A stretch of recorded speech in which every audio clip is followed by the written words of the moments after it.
Վահան նախորդ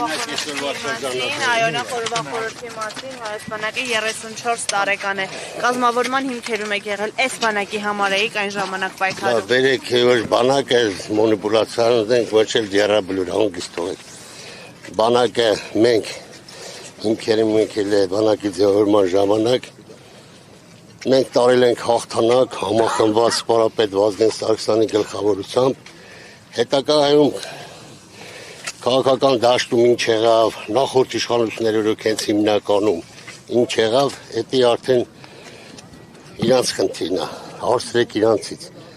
իսկ ինչ վերաբերում է մենք փայլուն մեր հաղթանակները տարել ենք համախմբված հետագայում հաղթանակներ կունենա մեր բանակը ինչ է կարծում զարգացման այս տեմպերով եթե առաջ գնա լսեք այսօր մեր գերխնդիրն է գնանք խաղաղության ընթացքում կերևա մի բերեք ստեղես ինչ որ բաներ ասեմ մի ադրբեջանական սայթերը սա ինձանից են խոսում նույթեր են գցում ստեղ ինչ ելում են դրանք վերցնում են վերլուծում են դնում են հանգիստ մնացեք հետագան հետո կերևա բայց այսօր մեր գերխնդիրն մեր բանակի կայացման մեր համախմբման ժողովրդի ամենակարևորը մեր գերխնդիրը դա է ուրիշ մենք խնդիր չունենք ընթացքում կերևա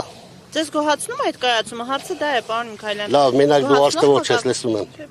Պատասխանեք իմ գործընկերները լսում են Ես կարամ գնամ պարոն Միքայելյան այդ պայմանավորված է մենակ դու ես հաստալու ոչ մի հետևանք չի կարել որպես պաշտպանողական բանակ արդեն ոչ մի հետևանք չունենա պլյուս դրան այսօր գիտեք մեծ թվականակով զորավարժություններ եք թվում այս տարի չեմ ուզում լավ ասեմ քանի հազար հոգի լրացնում է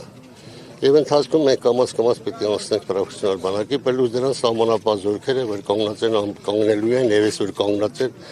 ամբողջ սահմանի երկայնքով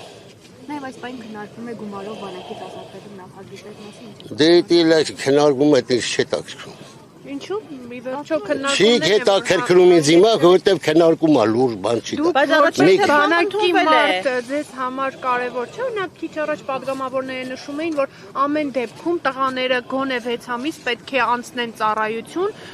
հետո իրենք կորոշեն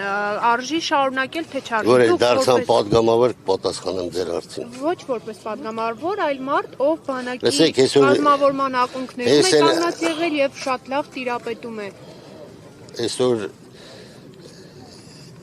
այդ քննարկումները որ գնում է ժամանակի մեջ քննարկվել է որ ինչն է օգուտ ինչն է վնաս բանակին այսօր ես հպանցիկ չեմ կարող այդ հարցին պատասխանել որտեղ հարցի մեջ էստես խորացած չեմ իսկ ես տարբեր պետությունների բան եմ ուսումնասիրել որ մարդիկ այդ 6 ամիս են ծառայում իրաց ցանկությամբ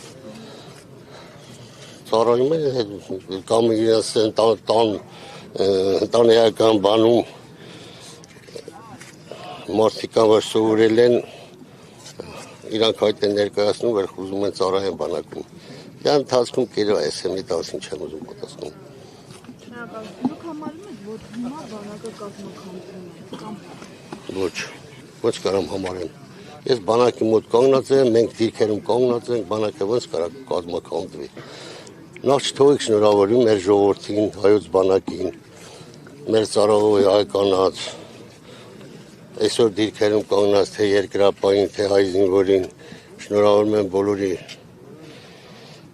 բանակի կազմավորման 34 ամյակի կապակցությամբ եւ խաղաղություն մեր երկրին տղերքին բարի ծառայություն Պարոն Միքայելյան վերջին հարցը դուք ամենաշատն եք լինում սահմանին տեսնում զինվորներին բարոյահոգեբանական վիճակը տղաների մոտ ինչպես է 44 օրերներ էր բարձր Այս չի որ մեր զինվորը մենք չեմ ուզում միշտ ասեմ բայց մենք միշտ հայ ձեռքով ենք պարտվել հայ ազգը միշտ պարտվել է հայ ազգի ձեռքով պատմություն ուսումնասիրեք կիմանաք էդի բարդ խնդիրա քննություն է դու պարզվի այսօր մոտ 30 լսեք մի րոպե հայ ձեռքով էլ է Վազգենի ազգային ժողովում գնդակարին սպարապետին մեր Վերցեք մխիթար սպարապետի գլուխ կդրած թաղածային Կատուն եք վատ ղեկավարություն հայ ձեռքով Դուք մի տարեք քաղաքականություն Վատ ղեկավարություն եղել է նախորդ իշխանությունների ժամանակ Եթե մեր թշնամին 20 տարի Զենք ուզինամը թերք էր արում ժամանակակից։ Այդ ում գլխին պիտի թափեր։ Մեր գլխին չէ, բա մեր իշխանությունները ինչ են անում։ Եթե իրանք էլ գիտնին, որ ոչ մի հարց չի կարա բանակցային փուլով լուծվի։ Պարոն Քալյան, դուք այդ իշխանության մաս չեք։ Ես իմ գործն անում եմ խելոք, հանգիստ, ծառայում եմ Հայաստանի Հանրապետության 38 տարի արդեն։ 29 տարեկանից զենք եմ վերցել, մինչև հիմա ես բանակից։ Մեղավոր թե տեղի։ Մեղավոր չենք փնտրում։ Ինչ։ Փաշինյանը գցում է հապկի վրա, հապկան մեղավոր, դուք ասում եք հայի ձեռքով ա եղել հիմա ում։ Դուք չեք գիտե, որ պատմություն ուսումնասիրեք, որ միշտ ելերա դավաճանություն, միշտ ելերա ինչ որ մեր այն վերելքի ժամանակ, մեր պետության, մեր ժողովրդի մեկի խփել են, այն ժամանակ դե բնականապետություն չենք ունեցել, անատի վրա է բոլորը ձևավորվել, եւ այդ անատին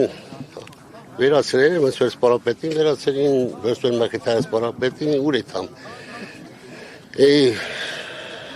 Ինես մորքոնց են թույն է, որ էլի հայի միջնորդությամբ։ Ես ոչ եմ ասում հայ ազգ է։ Բայց այն ժամանակ դուք էլ ասացիք պետականություն չենք ունեցել, հիմա ունեին։ Մենք պետք է պատրաստ լինենք մեր պետական սահմանները պահելուն ու նորմալ ձևով պահում արտաքին քաղաքացիներ հոյակապ եկնում է։ Դրա համար երեք չբզբզենք էլի։ Պարոն Միքայելյան, հունվարի 27-ը զոհերի հիշատակի օր սահմանվեց, 3 դուք եկել էիք Եռաբլուր։ Ոչ, երեք ես բոլոր մարզերում եկել է, որ բոլոր գնան ուշարձաններ ունենք մարզերում, ես հրազդանի ուշարձանում եմ եղել։ Եվ եթե առավել որ դե մի որորն էլ ասին, մեկամի պատճառաբանություն պիտի բռնեիք։ Շնորհակալություն։